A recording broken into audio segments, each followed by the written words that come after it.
আসসালামু আলাইকুম সুপ্রিয় দর্শকবৃন্দ, আশা করি সবাই অনেক ভালো আছেন।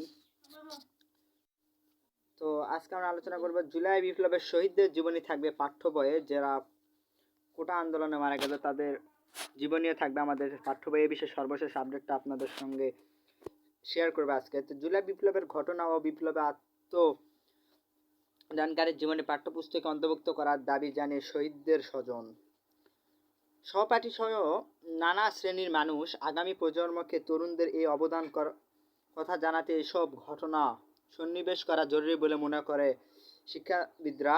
আর জুলাই বিপ্লব ছাত্র জনতা অভ্যুত্থান বইয়ে তুলে ধরে কাজ চলবে জানিয়েছেন শিক্ষাক্রম পাঠ্যপুস্তক বোর্ড। তো আপনারা এখানে দেখতেই পাচ্ছেন। তো জুলাই কোটা সংস্কার দাবিতে ছাত্র জনতার আন্দোলন শুরু, বৈষম্য বিরোধী রাজপথে বুক উঁচিয়ে প্রাণ দেন রংপুরের বেগম রোকেয়া বিশ্ববিদ্যালয়ের শিক্ষার্থী আবু সাইদ। নিজের জীবনকে তুচ্ছ জ্ঞান করে তৃষ্ণার্ত সহযোদ্ধাদের মুখে পানি তুলে দিয়ে সবার হৃদয়ে জায়গা করে নেন বাংলাদেশ ইউনিভার্সিটি অব প্রফেশনাল শিক্ষার্থী শহীদ মীর মাহফুজুর রহমান। মুগ্ধ দেওয়ালে দেওয়ালে গ্রাফিতে তার আঁকা আবু সাইদার মুগ্ধের আত্মনাদের বীর কথা এখানে তারা দিয়ে দিয়েছে। তো এগুলাই কিন্তু থাকবে। তো সর্বশেষ আপডেটটা এটাই।